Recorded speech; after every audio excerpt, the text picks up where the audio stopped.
ready for a surprise. Guys, welcome to a classic film review of 1990s action movie Total Recall, starring Arnold Schwarzenegger, Sharon Stone and Michael Ironside. Now, this was directed by Paul Verhoeven, and it's the hyper-violent tale of a construction worker in the near future who suffers a recurring dream of a life on Mars. Now, this dream apparently turns out to be based on reality, and it's not long before he's on the red planet itself, uncovering his past and battling to save civilization. Now, this was Arnie reaching the peak of his powers only a year away from Terminator 2, and Verhoeven following up RoboCop with some more gooey, blood-splattered science fiction. Now, Total Recall feels like an ahead-of-its-time hybrid of films like Vanilla Sky, Inception and The Matrix. Actually very ahead, seeing as it's based on a short story from the 1960s. Let's take a look.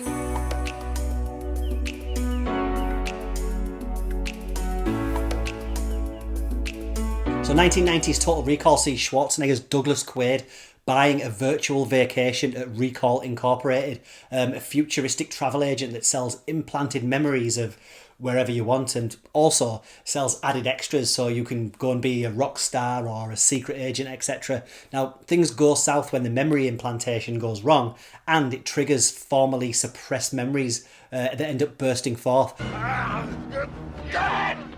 You blew my cover! You can't do a simple goddamn double implant. It's not my fault we hit a memory cap. They'll be here any minute.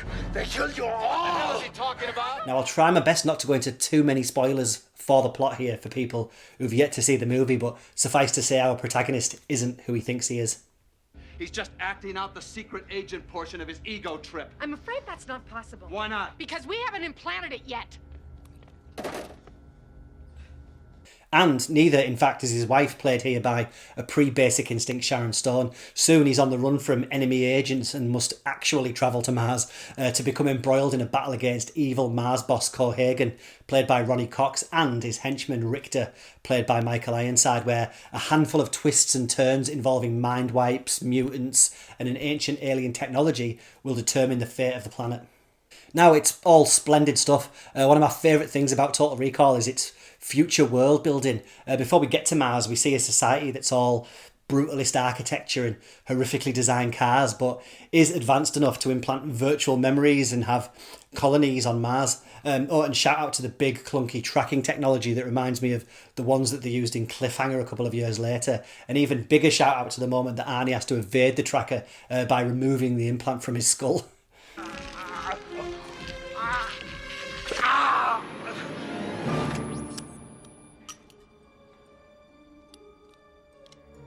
Now, I'm not 100% sure what year this is all supposed to be taking place in. If it does mention it in the movie, then I've missed it. Obviously, it's futuristic enough to feature travel within our solar system and a mining for a mineral called turbinium. I think that's what it's called. And Mars here is well realised with the novel concept that generations of poisonous air have bred a small society of mutants, some with telepathic powers, which is what much of the plot hinges on, and there's some excellent makeup effects on show. You got a lot of nerve showing your face around here, Hauser. Look who's talking. Hey, Tony, give the big guy a break. Now, it did, however, always bother me that this was a Martian city surrounded by a glass dome that's populated by all these soldiers carrying guns that could do, and in fact do, rupture the dome. So Total Recall sort of plays with the concept of reality and memory and teases the idea that the majority of the plot here could in fact just be Arnie's implanted memory, or is it still really that the procedure reactivated the part of his mind that the villains had rewritten? It's the most intriguing part of the movie and the most underutilised, to be fair, save for the odd scene. Let's say you're telling the truth and this is all a dream. Then I could pull this trigger and it won't matter. Doug, don't. It won't make the slightest difference to me, Doug. But the consequences to you would be devastating. Now, in a way, Arnie's probably miscast here, if you're really honest. As an action hero, of course, he has the size and the presence, but he doesn't make the most stereotypical of regular Joe construction workers, and neither does he have the acting chops to pull off some of the mind-crushing confusion that his character must be suffering with. Accidentally discovering the life he thinks he's been leading is actually just a memory implant. Your whole life is just a dream. Okay then, if I'm not me, who the hell am I? Beats me. But to also be honest, the script doesn't need him to, because Paul Verhoeven and his writers retool Philip K. Dick's novelette to suit Arnie's star power. So, of course, he has a plethora of one-liners and many opportunities to kick the life out of groups of bad guys. Now, this was Schwarzenegger's late 80s, early 90s heyday, and he was pretty much unstoppable up until 1997's Batman and Robin. Now, cinema itself was about to change here with the 1-2 knockout punches of Terminator 2 and Jurassic Park, but here we have old school miniature and matte painting visual effects. Those fused with Rob Bottin and his crew's Oscar-winning practical puppetry, whether it's Quaid emerging from an animatronic disguise as he attempts to infiltrate Martian border control, or some of the many mutant effects work on show. For the most part, it's all aged far better than many recent CGI stuffed blockbusters.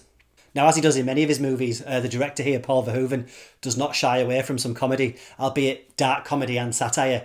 So we have things like the just this side of silly Johnny Cab, the animatronic taxi driver who still wants to chit-chat during a car chase. Drive! Would you please repeat the destination? Oh, anywhere, just go! Go! I'm not familiar with that address. Would you please repeat the destination? And the fact that the Martian mutations have, of course, produced beautiful three-breasted women that work in the seedier side of the colony. It's just enough to keep things light amongst all the bullets and death. Now, speaking of women, we of course have the great Sharon Stone here pretty much auditioning for Basic Instinct, being as gorgeous as she is, conniving and lethal, and also Rachel Ticotin as Arnie's love interest on Mars, a rebel badass who has a bone to pick with our hero, or at least the previous version of him. This is too weird. And he dumped me on Earth with a wife and a lousy job. Did you That's say? supposed to... Did you say wife? Honey, she wasn't really my wife. Oh, she isn't really your wife. How stupid of me. She was Hauser's wife? Look, forget that I said No, wife. let's just forget everything.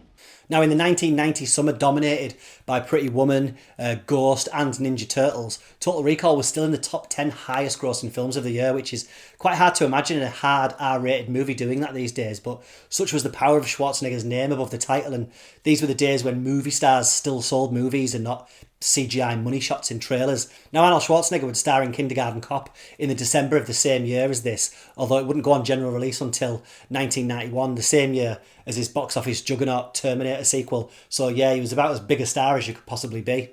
Now, Total Recall is a top 5 Schwarzenegger movie for me personally. It's simple enough to enjoy for its gory thrills and sci-fi spectacle, but also surprisingly cerebral if you want to scratch below the surface and explore some of the theories around its plot. Its cast is stacked with late 80s, early 90s gems, and it has some bombastic Jerry Goldsmith music, and not a moment of its hour and 50-minute runtime is squandered on anything but good old propulsive 90s action. Go check it out. You think this is the real Quaid? It is.